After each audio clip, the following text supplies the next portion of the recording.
click. Okay, now it clicked. It didn't click the first time. Nah. All right, I'm going to go live because I hunger. We accidentally... Too many food boxes? No, we fucked up the Blue Apron and didn't choose the meals, so we got random ones. That is, unfortunately, that has usually been suboptimal in my experience. Yeah, so we got one of them is lettuce cup deal, which is fine, but Amanda can't take that to work easily. Oh, yeah. And the other one is a sandwich, which looks kind of nice, but it's like some niçoise sandwich with hard-boiled egg and olive, which is like one of the few things I don't eat. Oh, that sucks. That's actually my second favorite kind of sandwich. Like the incredibly short list of things that I won't eat. Very long list of things I won't drink. Very short list of things I won't eat. And I managed to put 2 of those items into that sandwich. That is legit one of my favorite kinds of sandwiches. Do you want to just come take it? I mean, how long ago did it arrive? Because I'll be there on Sunday. I don't think it'll make it that long. Depends on the ingredients. Egg isn't gonna go bad. Nah. It doesn't have bad ingredients. What about the bread? The whole time. I assume it came with some refrigerator bread. Yeah. We'll see. We got a purple carrot just arrived today. All right. Well. All right. Let me hit the thing. I might just stomach the egg or replace it with some other ingredient. You could just fry the egg and make a different sandwich with the same ingredients. True. I could fry the egg and just avoid the olive. Yeah. All right. It's Thursday, February 8th, 2024. I'm Rim. I'm Scott. And this is Geek Nights. Tonight we are reviewing Super MAGFest 2024. So, a little while ago, I had that opening bit on Geek Nights, that anecdote of I actually asked the dude on the subway who had his phone out just at full volume, like, hey, what's up? And, he explained you can't plug headphones into phones anymore and didn't understand modern technology, and that seemed to be the extent of it. So,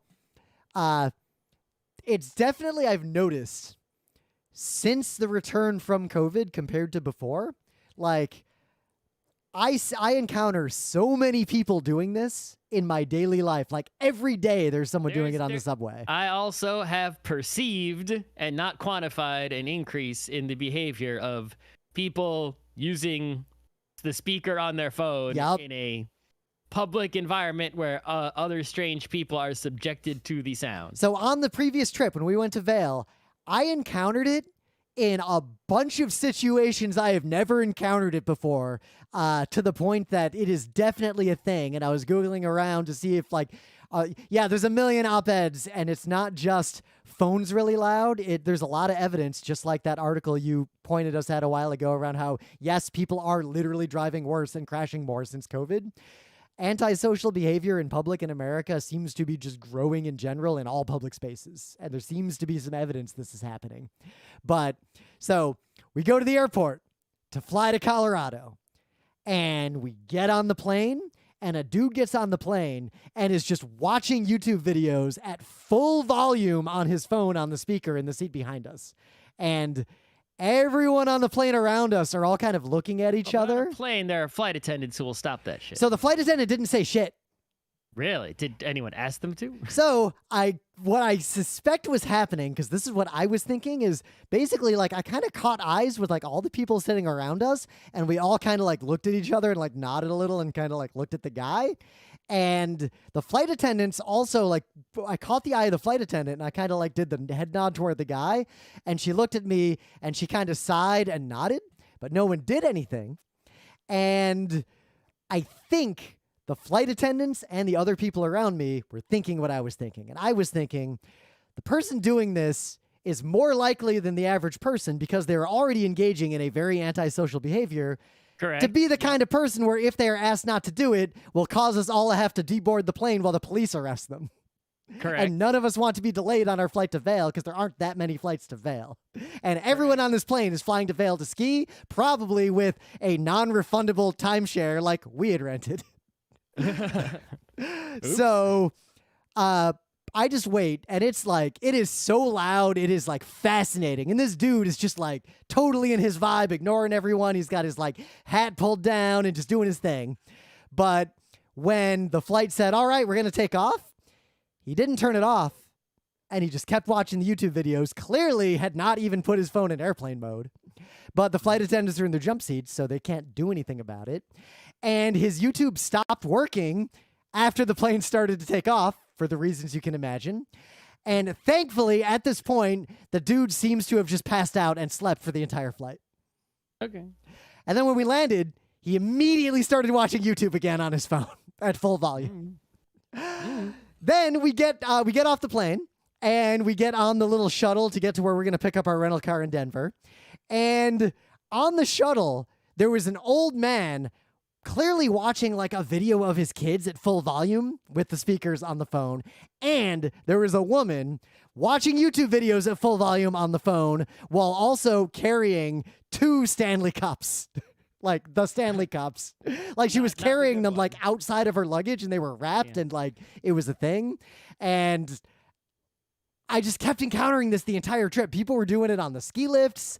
People were doing it in the lodges, to the point that it's clearly a trend, and I don't know what to do about it. It's just people being kind of antisocial and rude in a way that I don't feel strongly enough to engage with them. And I feel like this is just how public spaces are going to be for the foreseeable future. I mean, if you look around the world, right, there are some countries that are like famous for how everyone is so strictly behaving, right? However true or not true those stereotypes are. And then there's Philadelphia.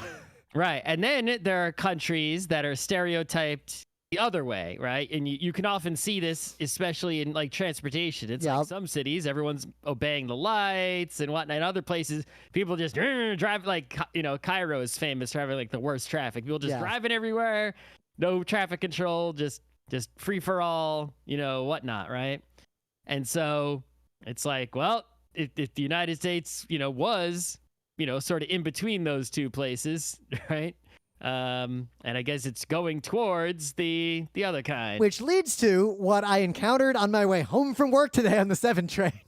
Because some dude is just playing like reggaeton on his phone at full blast. And another guy standing near him actually like pretty politely is like, hey buddy, could you turn that down? Like it's pretty loud.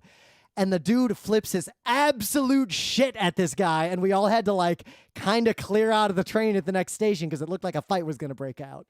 So this is partly why, like, I don't even engage with anyone. Like, I'm not even going to politely ask someone who's acting in this way to calm down. I just get away from them or ignore it because... But then on the other hand, they win. They do win, but... That's this general principle that is, like, underlying a lot of the problems in society, capitalism or no, is that people who are willing to... who are confrontational and are willing to fight or get mad or whatever often get their way. Yep. Well, because if I'm on the subway, and I've had many situations, but not just in small situations, also in big situations, right? The company that's willing to be litigious can sometimes they lose because they're so outlandish. Yeah. A lot of times it's like they'll just win even when they're wrong because they're willing to fight. I mean, case in point, you notice we don't do the Utena videos on YouTube anymore. Yeah, guess why? Yeah. So just being an angry, so, you know, it's like if you don't want, you know, the angry people to just win in society, you have to basically at some point suffer right? The hassle of confronting them and dealing with them. Yep, but I guess with the stakes, take damage when doing so, but it's like, yeah, sometimes the only way to stop someone from doing damage is someone else needs to make a sacrifice. And you know, it's tough though, because the stakes for something as small as this loud antisocial behavior with phones in public, the fact that the stakes for that are low, but the stakes for someone being murdered on the street by a car, right? Oh yeah, but if the stakes are low on that, but yet I have 3 times since COVID seen someone ask someone to turn their phone down, and the person who was asked literally either attacks them or threatens to attack them or flips the fuck out in a dangerous way. Yep. To where I would not be willing to antagonize an antisocial person on the subway. No, that's not worth it for those stakes. But the point is, I think that... But it means the subway is just going to have people playing reggaeton at full volume on their phones forever. Right. Well, there's a lot of, sci-fi viz out there that's, there's a frequent sci-fi tale is like the Minority Report tale. Like, oh, are you going to arrest people for pre-crime? Right. Yep. Are you going to be doing that? And it's like, and they're like, no, you can't be doing that. That's no good. Right. Obviously. But I feel like there is, I don't know what it is. I'm not a psychologist or a doctor. Right. But there are clearly people who temporarily, permanently, genetically, environmentally, for whatever reason, are angry people. Are they always angry? Are they temporarily angry? It doesn't matter. They're the kind of person who gets angry, right? Two people could be in the same exact situation. Maybe they're stuck in a long line or something. Mm-hmm. And one of them just gets super mad, right, about it. And the other person, they might be upset, but isn't going to be angry, similarly, or violent, the or kind dangerous. of person who gets mad in traffic and might yell fuck you or flip someone off versus the kind of person who road rages. Right. It's just like there's this, so I feel like there is a cluster there. It's a combination of poor impulse control and a few other factors. And there's a personality type that there's a name for it, similar to that right-wing authoritarian personality type. Like these are fairly well documented personality types, at least. So I'm sure. Right. But I'm sure that, people who have, studied psychology, psychiatry, etc., know much more about anger than I do. Yep. But whatever it is, I would not be opposed to some sort of evidence-based plan of action to basically, impose something upon people who are, even if they haven't I agree. Yet, but the even line, if the people have not done anything yet, people who are angry should be in some way forced into some sort of help or some sort of program or something. Well, it depends on evidence-based and effective at preventing them from harming others with their angry. Well, here's the one. We're definitely assuming it is not righteous anger. Right. Well, all right. But we're talking about, Yeah, the flip out, the dude who flips the fuck out over nothing and tries to punch someone over nothing. Right. Exactly. So I think a line that would work. Righteous anger is a temporary anger, right? You can look at the cause of it and say, someone who's experiencing systemic racism and fights back. That is a very different situation. Right. That person will also, if the systemic racism miraculously, even though it won't, if it miraculously goes away, that person would stop being angry. They would be like, yes, and they would be reveling, right? Yep. It's like the angry person who has this true anger, whatever causes it, whatever it truly is always angry, right? No matter, it's not about a thing, right? It's like, even if they weren't waiting in a line, they move on to the next grievance. They move on to the next road rage. There's a reason why when someone gets arrested for road rage, there's usually a long history of convictions for road rage. Mm-hmm. So a good line there, a good example. Sometimes you look like a beekeeper and they're like, oh yeah, these bees over here, I had to kill them all because they're just angry bees. Yep. Right? It's like, and these bees, they don't sting so much. They're fine. So I think a good line to use an example, because you want to be concrete, because everything you described in theory is discussable. But of course, there is a very easy way to misapply everything you just said. Of course. So an example would be road rage. If someone commits a crime that is classified as road rage, there should be a extreme intervention in their lives around rage issues, psychotherapy, permanently or not permanently, but indefinitely suspended driver's license. Like, if you try to use a car to hurt someone, you can't drive. If you are identified as an angry person, there's like a long list of things. You shouldn't be allowed to work with any dangerous equipment. Yep. You shouldn't be allowed to have any guns, obviously, right? Except, so in the U.S., we've started to pass these red flag laws where if you have certain kinds of impulse control or rage issues, or you've committed certain crimes with high violent recidivism in the past, like domestic violence, one of the highest recidivism rate crimes in the world, you're not allowed to have a gun unless you get a court order saying that you're sane again or fine again or whatever. But now in America, only blue states have those laws, and red states have undone or blocked all those laws, and it becomes a political issue. There's I'm glad PAX. They keep busing migrants over here. Why don't we bus angry people to the Just bus all the Republicans in New York to Texas. Like, we have exiled you to Oklahoma. Bye. Right? It's like, no prison. We don't need prison. You just have to go to Oklahoma and you can't come back. This is, I'm really glad, unfortunately, that PAX South died, because had it continued, we would have had to boycott it, because I will not go to Texas. No, I'm not going to Texas. So in some slightly less sad stuff, we're talking about the news. The Super Bowl is this weekend, and I think you said it best, and I feel the same way. In my entire life, I have never been less enthused about a Super Bowl than I am for this Super Bowl that I can remember. Like, I could not care less. The Lions didn't make it. The Bills didn't make it. If the Lions or the Bills had made it to the Super Bowl, I would have cared the most I have ever cared. I could care less. However, I have never, to this point, cared as little as I do now in my 40 whatever years. Right? So it's like my caring can continue to decrease. We got room, but we're at the bottom. We're as low as we've been. We found a local minima. Yes. So, yeah, Kansas City, San Francisco, I feel like at our party, we're just going to have the game on in the background and mostly just do other things. So, yeah. Which number is this year's Super Bowl? 58. LVIII. LVII, so it's 58. I've been alive for most of the Superb Owls. Yeah. It's funny, when I was a kid, I just like a little kid, I assumed, because, we're a hockey town, so I cared a lot about the Stanley Cup. And as a little kid, I knew Lord Stanley's Cup is fucking ancient. It's so old, like it appeared before World War I happened. So as a little kid, that is an artifact. Like, that's an Indiana Jones kind of thing. And I just assumed as a little kid that every other sports thing was similarly old. I didn't know the Super Bowl was new. The oldest one that I remember is Super Bowl 21, which is from 1987. Right? When the Giants won, and I was 5. Yeah. So, Terminator 1 came out years before that Super Bowl. Yeah. As we learned at the hockey game. Yep. So, yeah, whatever Super Bowl. Someday the Lions will make it, and then I'll be really excited once. Some other news. We could probably skip my extreme news about Lions, because we talked a lot about social inequality and anger. But you've got some news about Sony erasing some digital libraries. Well, we all knew that Sony bought Funimation, Crunchyroll, merged them all together. We talked about that when it happened, right? Yep. And it's sort of actually happening now, more completely. It's another unfortunate consolidation in the hellscape of late capitalism.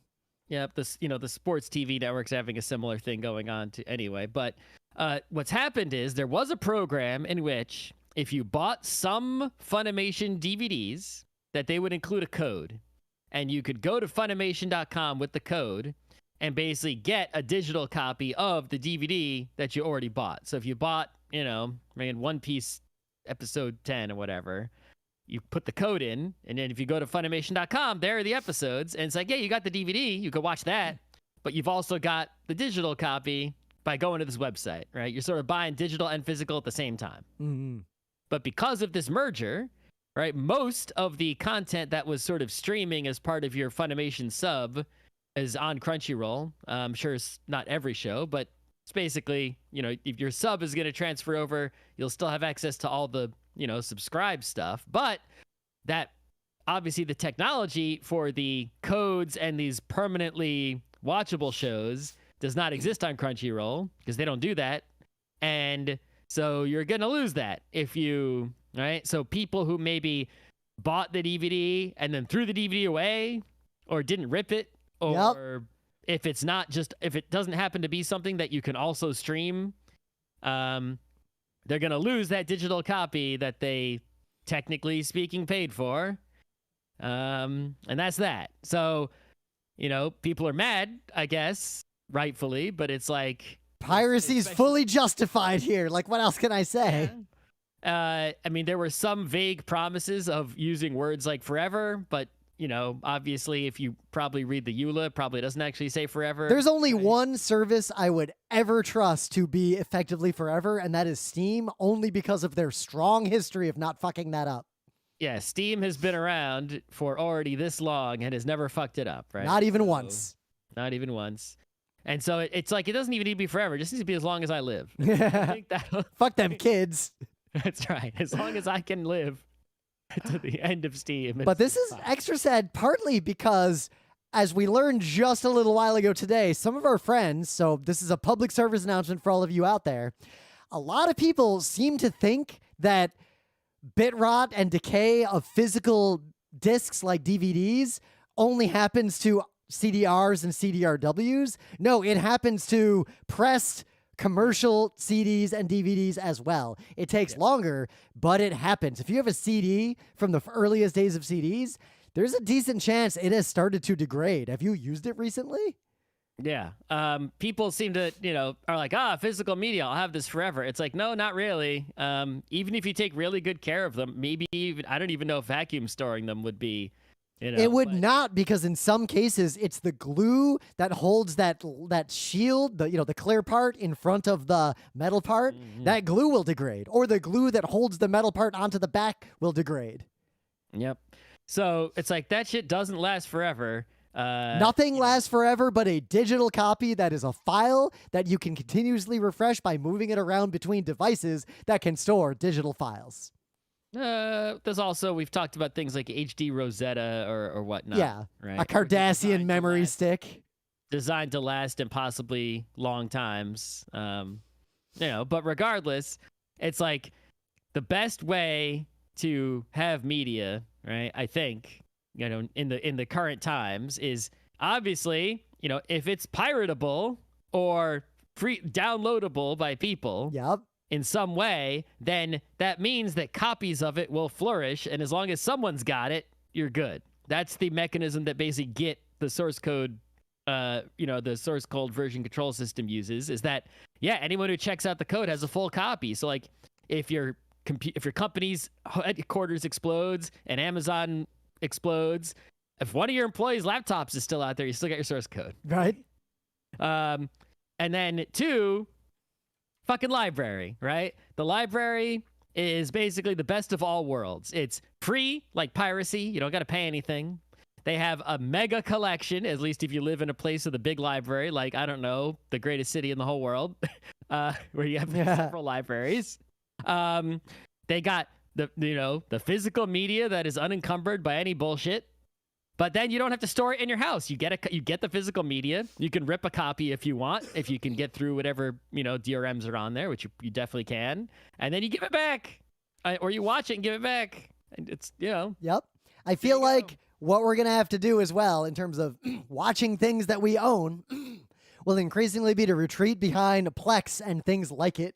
Like the old days, private networks. Seems to be what's happening these days. Every nerd group has one friend who runs the Plex server. Yep. And everyone else logs in, and there's a collection of basically every movie or TV show that any nerd actually fucking cares about. And the nerd who runs the Plex server is constantly pirating and dumping new shit in there as it comes out for the benefit of the rest of the group. So if you do not have... The group has a person who is basically in the community who's sharing the contents with the other people who are that persons. All those that persons who run the Plex servers are together, and they each bring the bounty home to their family. Yep. That is the real internet, I think, the way things are going. Things like that. So real internet. If you do not know anyone who runs the Plex or the thing, there's a lot of ways to do it. Plex is just one option. Right. Then consider becoming the person who runs it for your friends, because Plex is actually like starting to the people who make the Plex software, who obviously are not engaged in any of the piracy whatsoever.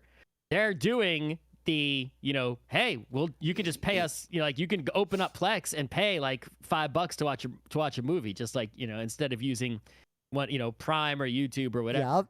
I do think it's actually, if you're willing to pay money to watch a movie at home legally, it is interesting how all of these streaming deals where like you pay a flat fee and you get a huge blob of stuff that you can watch that's constantly changing. Yep, 99% of which you won't watch. They have all these exclusivities, right? Where it's like, yes, you can only watch this on Netflix, you can only watch this on Hulu, and only this on whatever.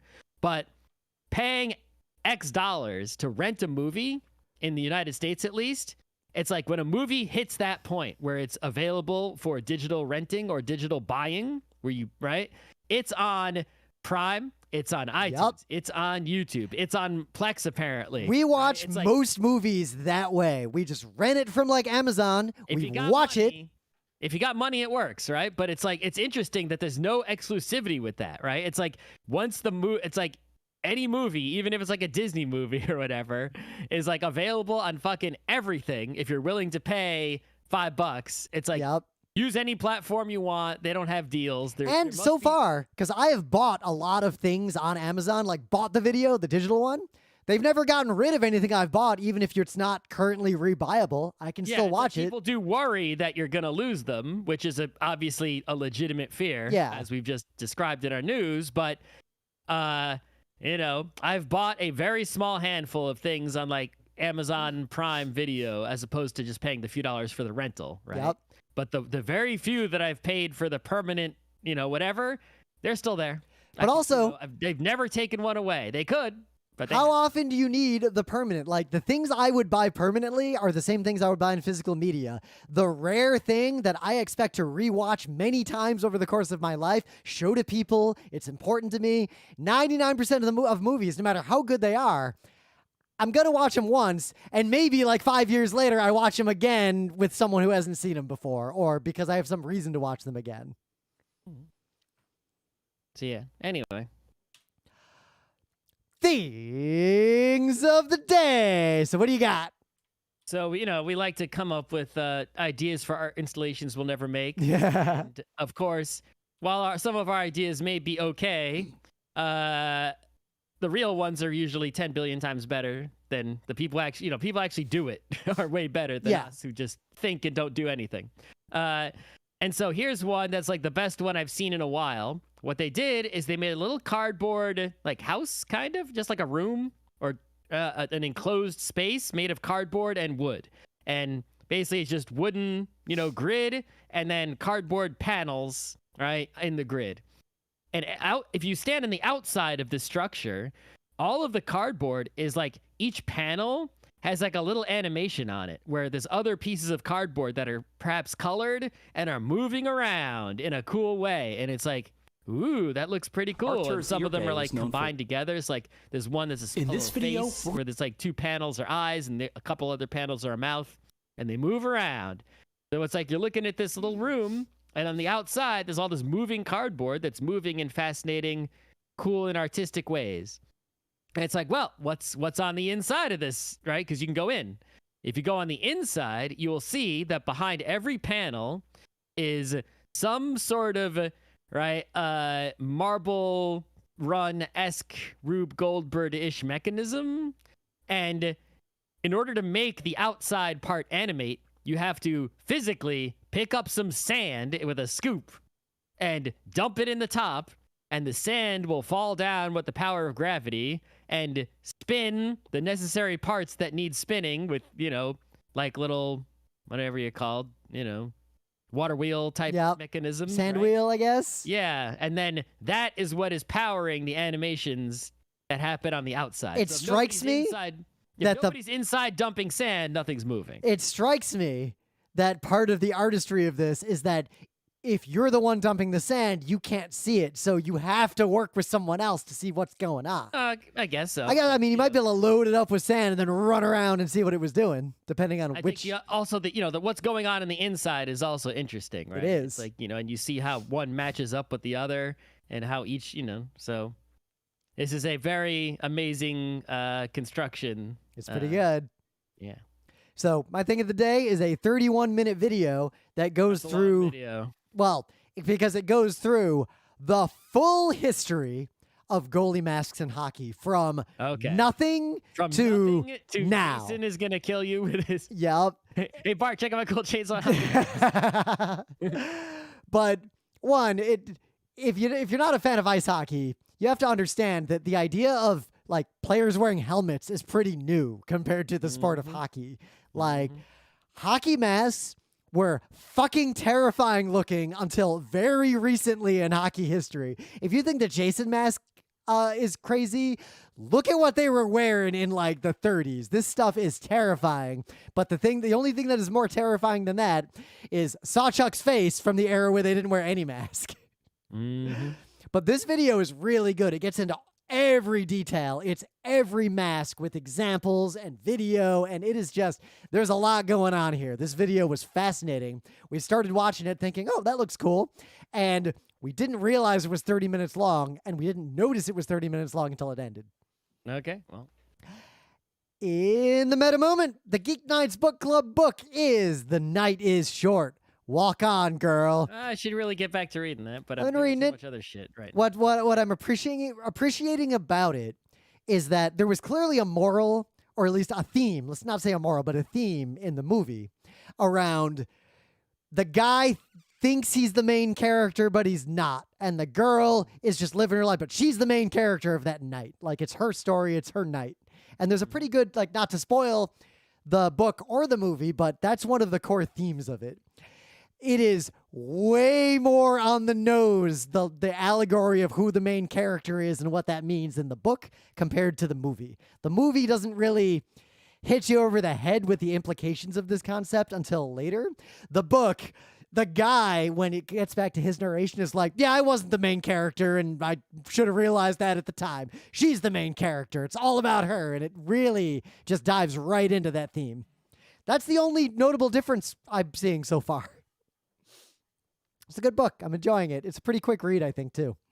Otherwise, we will be live at PAX East with at least one panel that is actually, and this is such a all-new panel that even Scott will not disagree when I say this is all new content. I cannot say that this panel is not an all-new panel. However, it will obviously contain many of Geek Knight's favorite game-like talking points. You know what it's probably not going to contain, though, is heuristics. Probably not. Nope. No heuristics this time. Yep. I feel like we've beaten that heuristic horse to death, so I think that'll be fine. I'm pretty excited about this one. So come see us at PAX East. This is brand new stuff. We're going to video it as we always do, but you know, it's possible the two cameras fall over or like PAX burns down and the video doesn't get out. So the only way to guarantee you'll hear what we have to say about all games being the same game is to be in our panel room at PAX East, and I will post our scheduled time as soon as I get a chance. Mm-hmm. I don't think we have any other meta. Just dive right in because I'm already pretty hungry for dinner. In the old days of Geek Nights, whenever we went to a con, we'd do an episode talking about that con. And we went to a lot of cons. You were going to a con we hadn't been to before. Yep. We also like, hey, what's this con like? Give you the vibe, whether you should know if you should go to it or not. We used to also be like, shit, Otacon's coming up. And we do like a Otacon preview. And then we do like a show about the Otacon we were at. And then the next year, things to talk about. Yep. But also, that was an era when we did Geek Nights 4 nights a week, and we almost never skipped an episode, and we just needed content. Else to do. Yeah. Nowadays, we go to a lot fewer cons. Like, we are really picky about the cons we go to. We could go to some more, but it's... I can expand a little bit, but it's situational, but, like, it's mostly PAXs and MAGFests. And also, we don't do a show about every con we go to. They all kind of blur together. Yeah. It's pretty much the same every year. It's like, went to PAX East this year. Basically the same exact thing as last year, only different games. It's been the same exact thing since... some repeat. Since 2011, because 2010, it was weird because it was in the Heinz, and also it was new. But it's worth talking about this Super MAGFest and reviewing it specifically, I think. And I got a few reasons for this. One, I love PAXs, but MAGFest, Super MAGFest in particular, really is unique in a lot of ways, and its uniqueness as we emerge from the dark times has not only been heightened, but like MAGFest is on an upward trajectory. This was the best MAGFest I've ever attended, not counting weird MAGFest before they moved to the Gaylord, which were better in some ways, but also you can't make cons like that anymore just for a lot of reasons that we don't really have time to get into. Like, that was a different kind of thing back when it was just in one hotel and there weren't that many people there. But also, over the years, we always joked that this MAGFest might be the last. And for those of you who have not listened to Geek Nights forever, I think it's worth explaining what we meant by that, because we talked about that many, many, many years ago. But basically, MAGFest is, because it's unique, it has a lot of unique risks that other like anime cons don't have and PAXs don't have.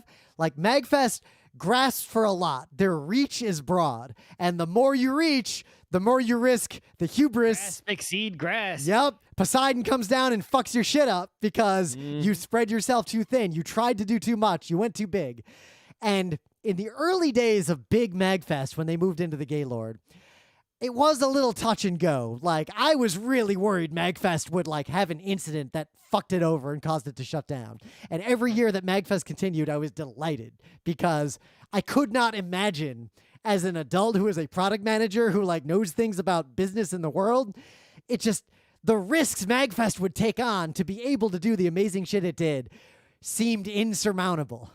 Yep. So, I mean, first of all, it's a nonprofit, right? Which is true of many cons, including anime cons. However, right, if you lose your nonprofit status, basically the whole thing is over. It's game over, man. That's like this one linchpin. If that happens, suddenly they have to pay all these taxes, and it's just the whole, it's really like if the nonprofit status is revoked, it's over. The end, right? Like, so, I wrote a like 1.5 page attestation in my professional opinion that I signed and submitted to the states to basically to advocate for my belief that MAGFest deserves its 501c3 charter, that it is in fact a valuable nonprofit, because they had some trouble many years ago and they needed to, and they survived it. They are a nonprofit. They've succeeded. They've kept this. It's going fine. Right.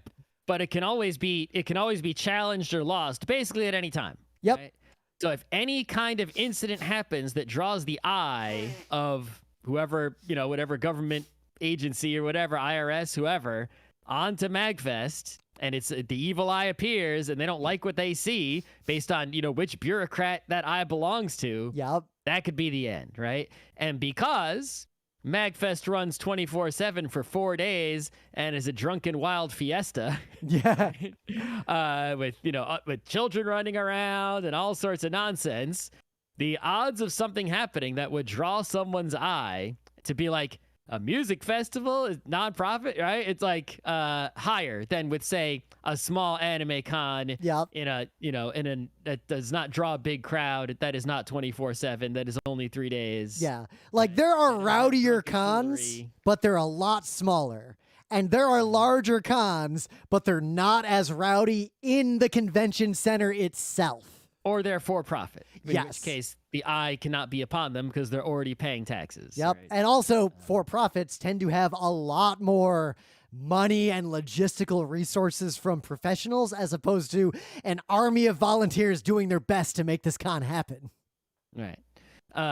There's also insurance, right? Every con, profit or nonprofit, has insurance. Yep. And if you lose your insurance, you're done, just like you are, right? So if the insurance agents, the Master Keatons, don't like what they see happening at this event, and they say there is a high risk of something happening at this event that we would have to honor a claim for, we will either not refuse to insure you or jack up your premiums a bunch, and that would also potentially kill the event. That has somehow not happened. I don't know if all the actuaries just haven't actually gone to MAGFest. I don't know what's going on there. But that is another risk. I think there's a few I think there's actually a few things going on there. And again, this is all just our outsider speculation. Like, we're not staff at MAGFest. Yeah, we just do panels and attend. We are not privy to any actual things happening with regards to these issues. These are just things that are true for all conventions, and therefore, logically, must be true for MAGFest as well, and look sus. Yep. The only convention we have deep insider insights about was Kineticon, because we ran like the entire, all the programming on one of the floors for like 9 years. I don't know anything about what the actual business people at MAGFest are doing or saying. I don't even know who they are. Yep. I have no inside facts whatsoever. This is just outside observations as an attendee and person who knows more than nothing about conventions. So this year was the first full-on MAGFest since the pandemic and the dark times started to wind down. And based on how PAX Unplugged went, because PAX Unplugged projected a certain number of people, it was the first PAX Unplugged that was full on since the pandemic started winding down. And that PAX Unplugged, like, sold out, had ridiculous attendance, was the most crowded PAX I think I've ever been to. Yeah, so it's like what happened is obviously that first PAX East that was like as the pandemic was beginning was eerie and quiet, right? Compared to others, right? Yep. So, but it's like how much of that was, but people, paid and for hotels and badges way before that PAX, right? So it was like was it really that pandemic that was keeping people away from that PAX East in 2020, right? Yeah. All right. Or was it people winding down, right? You know, the industry being less interested, etc. And so then obviously there was the cancellation era, right, where the conventions weren't happening. Then there was the sort of, we're going to have the convention with all sorts of mask rules and but people are still afraid to come out era. Yep. Like, you didn't go to many of those. I went to a bunch of them, but the way I went to them was driving myself, double masking, going into the con, doing a panel, immediately leaving. Right. But I mean, you weren't there for very long. Nope. And they were really sedate and kind of sparse and really quiet. And yeah. So now we've reached the point where it's like, okay, people have basically given up, and it's like, well, we weren't sure. It's like, are people going to be, is there going to be people realized, I didn't go to conventions and actually I was happier not going. Why was I wasting my time on that, and stop going and treat it as a transition point in life away from the con scene, which I could totally see.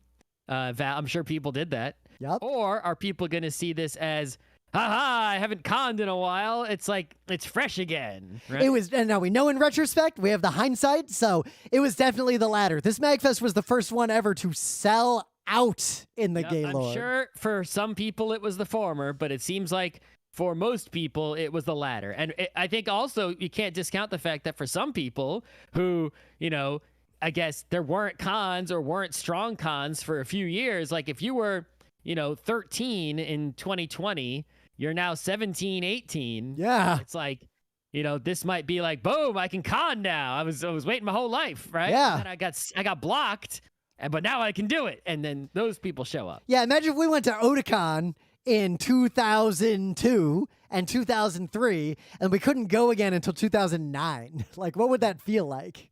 You also have to consider the economic situation, right? Where it's like, people seem to say, I don't know, but there seems to be this common talk that companies overhired during the pandemic, and that's part of why they're laying off now, right? Yep.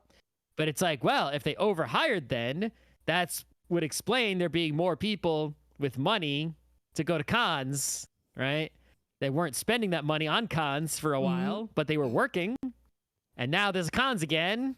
And so that's another possible explanation of what's going on. So we came into the Super MAGFest in a situation where before we get there, we know it's selling out. That has never happened. We already knew it was going to sell. So it's going to be the biggest MAGFest that has ever happened. It was big since the hotel rush. Yep. Right? But it's going to be the biggest MAGFest and the most crowded MAGFest ever.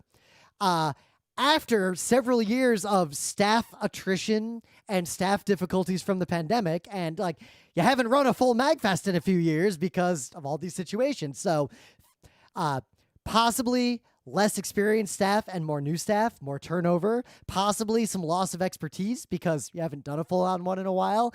Also the most crowded, and yet it was simultaneously the best run, smoothest MAGFest I have ever seen. Oh, yeah. And it was significantly upgraded. Yeah, like everything was run better. The staff were more present. There were more staff. The staff were more professional and more capable. Not saying they weren't professional and capable. I didn't really encounter staff much. I did quite a bit, but partly because I was talking to a lot of them. But I saw more. There were more staff in the panel rooms. A lot of aspects of the con got upgraded, just in general, which we'll talk about those a little bit. So if the biggest, riskiest MAGFest to ever happen also was the best run MAGFest ever happened, then MAGFest clearly is on an upward trend of every possible metric in all the good ways. Mm-hmm. So if you've never been to MAGFest, fucking go next year. It's one of the best cons there is. If you can. If you can, I mean... It's hard, even if you have a bunch of money. Yeah, it's... Like, it is really hard to get a hotel. It's going to be hard to get a badge, I think, next year. Oh, yeah. Yeah. For sure. So, MAGFest was fucking amazing. So, let's step through a little bit of what made it so fucking amazing. And then when I run out of steam because I'm hungry, we'll end the show. Well, first of all the areas of MAGFest you expect to be there were still there, right?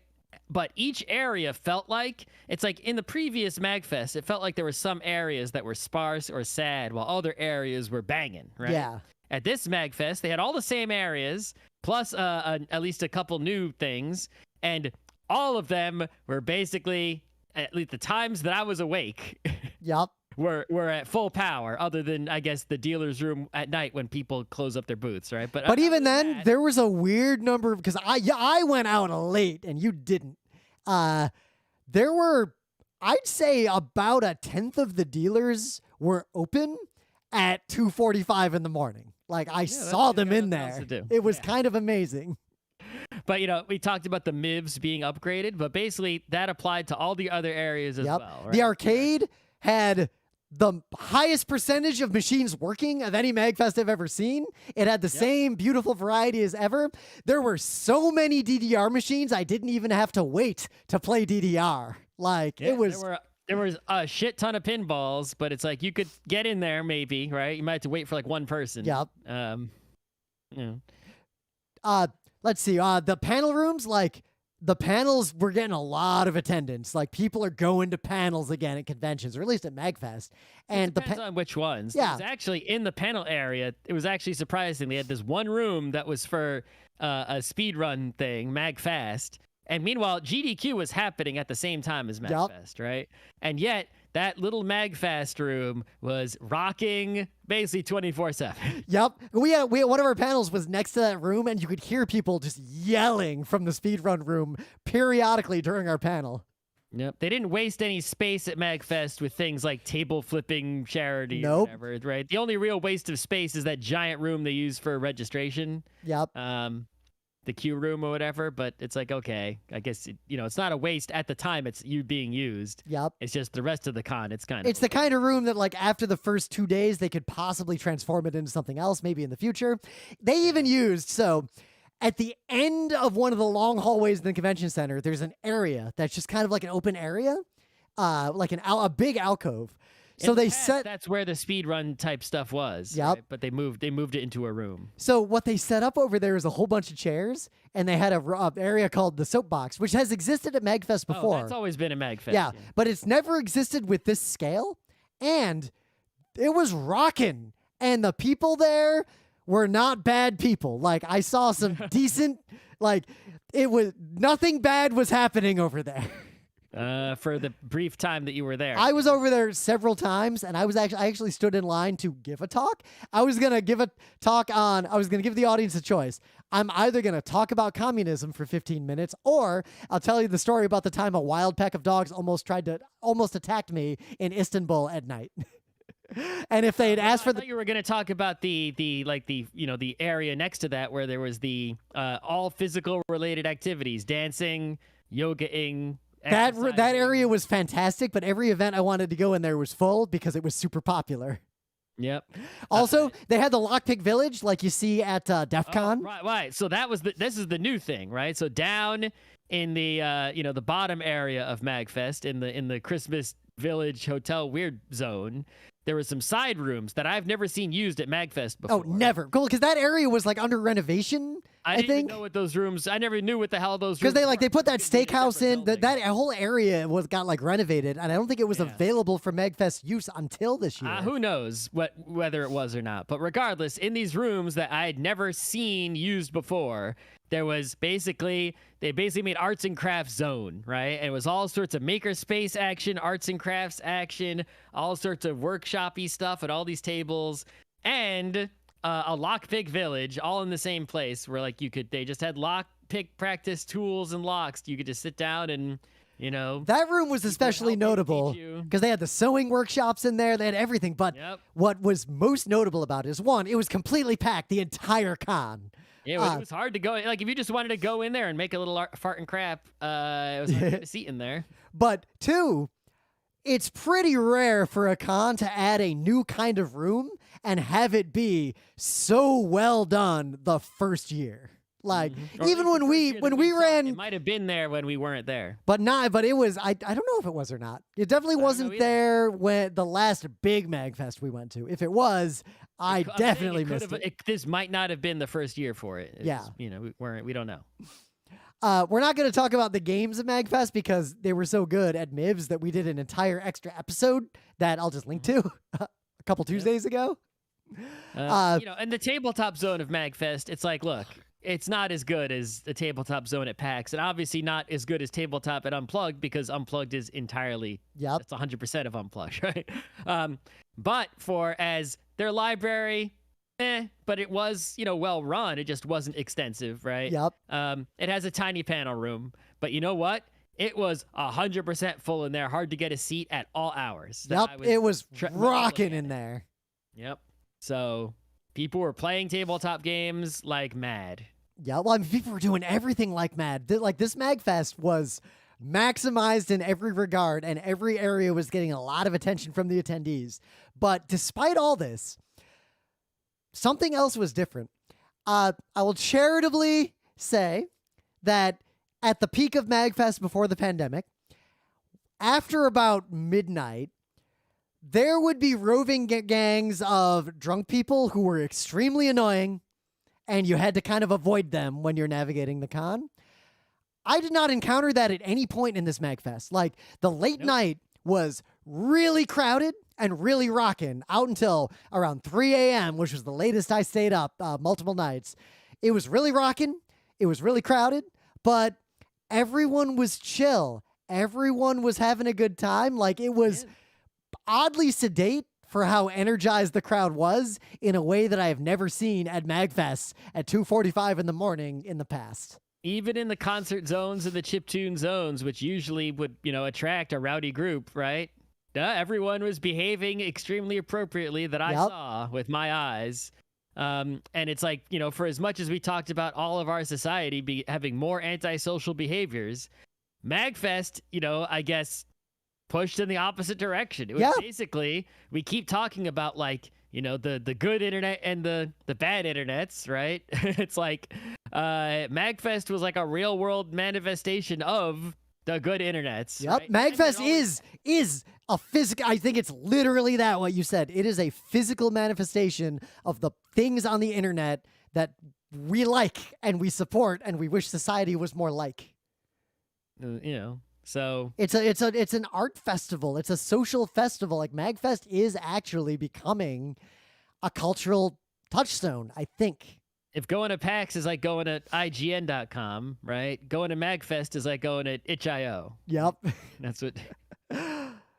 Like, everything was just great at the con. I also encountered something that was kind of amazing, and it's such a weird coincidence that I just have to tell the story. So, years ago, our friend Chase, who if you've been to MAGFest, there's actually a decent chance you have met our friend Chase. Cool bald dude with some facial hair who might just like pull you into a game of Spot It and teach you how to play and then make you play it with him.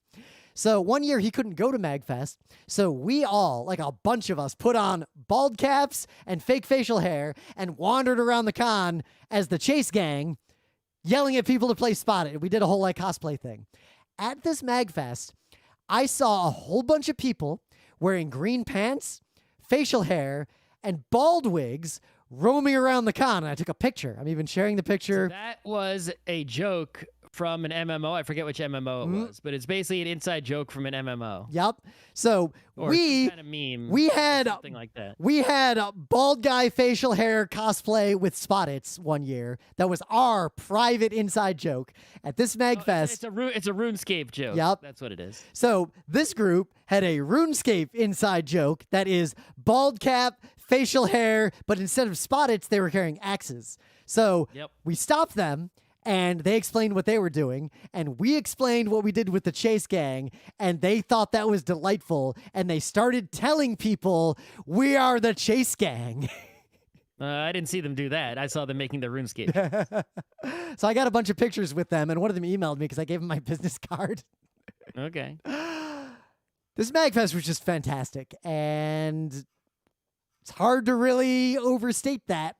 One more thing I got to say about it, though, is that was really shocking to me, is that I saw many people there who were people from the olden days, right? Oh, that's a good point. there were a lot of people who were like early Geek Nights listeners, people I knew from back in the day who I hadn't seen at cons, even before the dark times, right? Who I hadn't seen at cons in like the late 2010s at all, really, very like much. Convention friends or people who used to work for us as staff at Kineticon, or people who came up to me and said they recognized me from RIT Anime Club. They're like, did you go to RIT? They're like, I remember you from the Anime Club. I didn't remember them at all. And it's like, they didn't know me from Geek Nights. They didn't know me from panels. They didn't know me from cons. I'm like, all right. Yep. Matt, one of the guys who used to do panels, we used to be at Kineticon, we'd hang out with, and was in the Geek Nights forums. He did a panel on Kurosawa that actually was fantastic, and I learned a bunch of things I didn't know. Like, it was a really good panel. I bumped into a whole bunch of MAGFest staff who were, and in some cases still are, Kineticon staff, and it's, I don't want to say gratifying, and I want to say I'm proud, but not in a patronizing way. It is cool to see people who helped us make Kineticon as good as it could be out there making MAGFest as good as it can be and reconnecting with them after all these years. I'm just saying, it's like, it wasn't, there was definitely an aspect of people coming back, right? It's like, they were tired of, these are people I hadn't seen at cons, so either life circumstances or whatever kept them away, then dark times kept them away, but then they came back. Yep. And I think it's part of a broader narrative. Like, I think there's a story here, and it kind of ties back to what we were talking to in the beginning. What happens at conventions, like the reason we went to anime cons, anime was a part of it, but really it was that it was sort of, you get to experience some of the friendships and social spaces that rarely exist in the real world at scale, and you primarily experience online or in very cloistered environments like colleges. And we all miss that for a while, and we seek that out in society. I wish my daily life were a little bit more like MAGFest. Not a lot bit. I gotta sleep and do things other than MAG, but I'd like my social world to be a little more like MAGFest. I got one negative thing to say about MAGFest. It's still fucking cold. Yep. Wouldn't MAGFest be absolutely incredible if it was warm? It would be the best. If it was somehow warm during MAGFest, it would be unbelievable. The only negative thing I can say about MAGFest is good fucking luck getting a badge or a hotel next year, because there's nothing we can do about that, but that's a whole other problem that we've talked about on 20 different episodes of Geek Nights about 10 different things, so I don't think we need to belabor that point. All right. I'm hungry. I think we'll drop off here. So MAGFest, good job. Keep doing it. Try to go to it. Good luck. Yep. And I'm going to try it. I think I want to contribute more to MAGFest, and I want to start doing more panels like we used to do in the old days with mages and everything. I'll do 10 panels if it gets a bunch of people to go into panel rooms. I want to enjoy my MAGFest. Well, I mean, old MAGFest, for every mages panel you did, I always did 3. There's all those videos of I'm going to panel with a bunch of not Scots. Yeah. Sure, there's better things I could do with my MAGFest time. Yeah, I mean, I stood in a line to give a talk on communism at the Soapbox late at night because we didn't submit a panel on communism. You love hearing yourself talk. We love this. And but a small but dedicated number of people seem to also want. It's usually considered a negative trait. Yeah, but people seem to want. I mean, we're doing a podcast, and there are people listening to it for some reason. Keep telling yourself that. Well, in the live stream, there are 10 people right now listening to these words. 9 people. It just dropped. That's right.